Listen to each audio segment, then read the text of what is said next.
रूस यूक्रेन युद्ध को खत्म करने के लिए बातचीत अब ट्रंप प्रशासन की रुचि का विषय नहीं रही। विश्लेषकों का यही निष्कर्ष है जब वे व्हाइट हाउस के हालिया संदेशों का विश्लेषण करते हैं।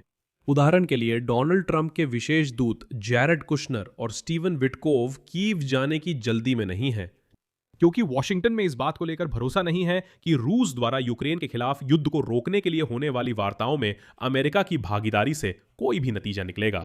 ठीक है, विटकोव और कुशनर की यात्रा अप्रैल में रद्द हुई थी, पर तकनीकी स्तर पर बातचीत हो सकती है।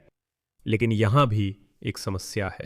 अमेरिका में यूक्रेन के दूतावास ने बताया कि राष्ट्रपति व्लादिमीर जेलेंस्की के कीव में तकनीकी समूहों के स्तर पर वार्ता कराने के प्रस्ताव पर यूक्रेन को अमेरिका से आज तक जवाब नहीं मिला है। और यहां ट्रंप प्रशासन ने भी यूक्रेन को सैन्य सहायता के लिए फंडिंग को कार्य योजना में शामिल नहीं किया है। जो 2016 से लागू है, उसे 2027 के रक्षा बजट के मसौदे में शामिल नहीं किया गया है। इसी वजह से व्लादिमीर जेलेंस्की अब तुर्की की ओर ज्यादा देख रहे हैं, क्योंकि वे बातचीत में एक अधिक भरोसेमंद मध्यस्थ के रूप में नजर आते हैं। मेरा नाम अलेक्सेई पिची है। आइए इस विषय पर साथ में चर्चा करें। लेकिन इससे पहले कि हम शुरू करें, मैं आपसे अनुरोध करता हूं कि इस चैनल को सब्सक्राइब करें, इस एपिसोड को लाइक करें और नीचे कमेंट में अपनी कोई भी राय जरूर लिखें। साथ ही Telegram channel Pichi news subscribe करें। इस वीडियो के डिस्क्रिप्शन में लिंक है जहां ताजा खबरें तुरंत प्रकाशित होती है। रूस यूक्रेन युद्ध खत्म कराने के लिए अमेरिका की मध्यस्थता में हो रही बातचीत अब पूरी तरह गतिरोध में फंसती और भुला दिए जाने की ओर बढ़ती दिख रही है।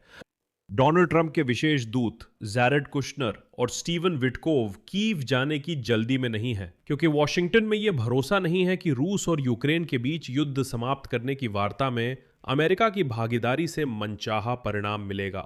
यूक्रेनी अंग्रेजी पत्रिका द कीव इंडिपेंडेंट ने अपने सूत्रों के हवाले से ये जानकारी दी है। आगे मैं उनका उद्धरण दूंगा। उन्होंने कई बार कीव आने का वादा किया, लेकिन अब तक ऐसा नहीं किया, एक उच्च पदस्थ यूक्रेनी अधिकारी ने बताया।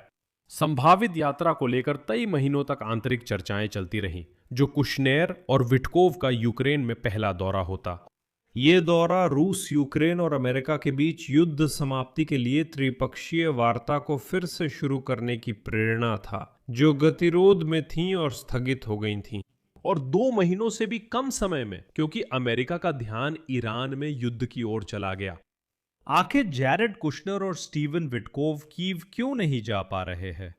पता चला कि ट्रंप के दोनों विशेष दूत अब भी अमेरिका और ईरान के बीच चल रही वार्ताओं में गहराई से शामिल हैं, जो वॉशिंगटन की विदेश नीति के एजेंडे पर हावी है। ये तो साफ है।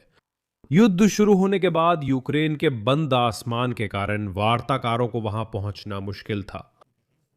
उसी समय पोलैंड यूक्रेन सीमा पर पीछा करने वाले और राष्ट्रपति भी थे, और वहां से ट्रेन से वे पहले ही कीव जा चुके थे। लेकिन यह स्टीवन विटकोवा के लिए मुश्किल है, जो अब जवान नहीं है। उनकी उम्र 69 साल है। उनके लिए ट्रेन यात्रा मुश्किल है। हालांकि सबसे ज्यादा अमेरिकी पक्ष को इस बात का डर है कि विटकोवा कुशनर की कीव यात्रा की संभावनाएं वार्ता में असली गतिरोध को पूरी तरह उजागर कर देंगी, जो असंभवता के कारण हुआ है। मॉस्को और कीव के बीच क्षेत्रीय मुद्दे पर समझौता असंभव है। रूस का कहना है कि वे पूरा डॉनबास चाहते हैं और यूक्रेन को वो इलाका उन्हें सौंप देना चाहिए। यूक्रेन की स्थिति यह है कि एक स्वीकार्य समाधान खोजा जाए। व्हाइट हाउस ने तय किया कि फिलहाल यह स्पष्ट नहीं है कि ट्रंप के दूत वही बातें सुनने के लिए इतनी दूर क्यों जाएं, जो वे पहले ही सुन चुके हैं। ट्रंप 100 बार कह चुके हैं कि प्रगति हो रही है और समझौता होने वाला है, लेकिन असल में ऐसा नहीं है। व्हाइट हाउस के प्रतिनिधि ने कहा कि कीव और वॉशिंगटन के बीच संवाद पूरी तरह बंद नहीं हुआ है, और एक यूक्रेनी अधिकारी ने बताया कि यूक्रेन अमेरिका के साथ सहयोग को सक्रिय करने के लिए नए तरीके तलाश रहा है। लेकिन यहां जेलेंस्की का रुख हैरान करता है, क्योंकि यूक्रेन के राष्ट्रपति ने हाल ही में कुशनर और विटकोवा को यूक्रेन के प्रति अनादर के लिए फटकारा। उन्होंने कहा कि मॉस्को जाना और कीव ना आना पूरी तरह से अपमानजनक है। जेलेंस्की ने जोर देकर कहा कि वो युद्धग्रस्त देश में आने की कठिनाइयों को समझते हैं, लेकिन उन्होंने याद दिलाया कि दूसरे नेता फिर भी किसी तरह कीव आ रहे हैं, खासकर यूरोपीय नेता। यहां तक कि जो बाइडेन भी युद्ध शुरू होने के बाद कीव आए थे। और सबसे अहम बात उन्होंने कहा, उद्धरण है, ये हमें नहीं, उन्हें जरूरी है। अमेरिका में यूक्रेन दूतावास ने कहा कि कीव में तकनीकी समूहों के स्तर पर बातचीत के लिए राष्ट्रपति जेलेंस्की के प्रस्ताव पर अब तक अमेरिका से कोई जवाब नहीं आया है।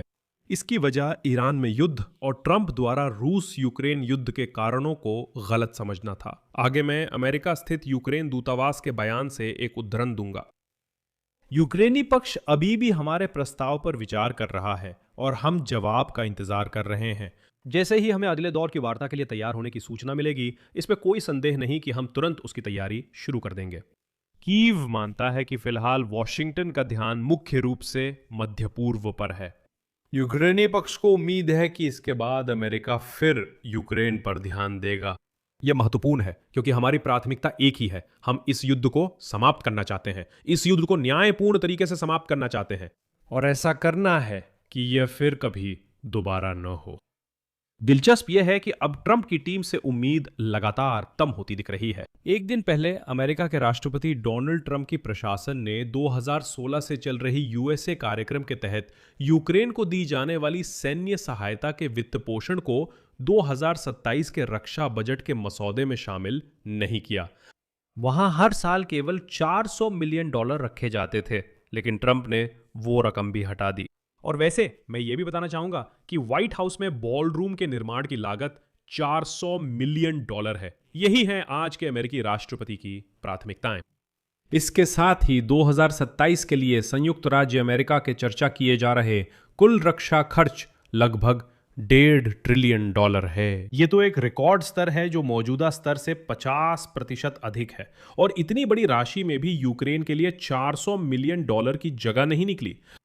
इसी दौरान सीबीएस न्यूज ने अमेरिकी अधिकारियों की आंतरिक आकलनों से परिचित सूत्रों के हवाले से बताया कि 28 फरवरी से अमेरिका ने ईरान के खिलाफ एपिक रेज ऑपरेशन पर लगभग $50 अरब खर्च किए हैं।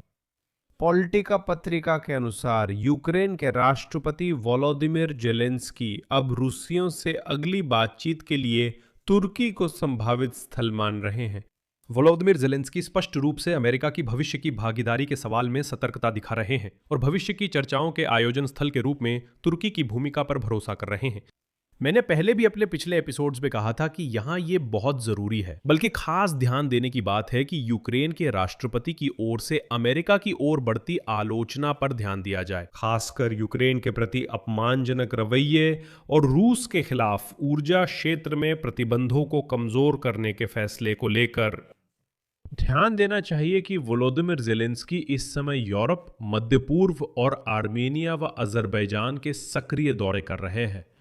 वे नए साझेदारी संबंध बना रहे हैं, जिससे दिखता है कि अब अमेरिका से ज्यादा उम्मीदें नहीं हैं। यहां मैं बात को विराम देता हूं।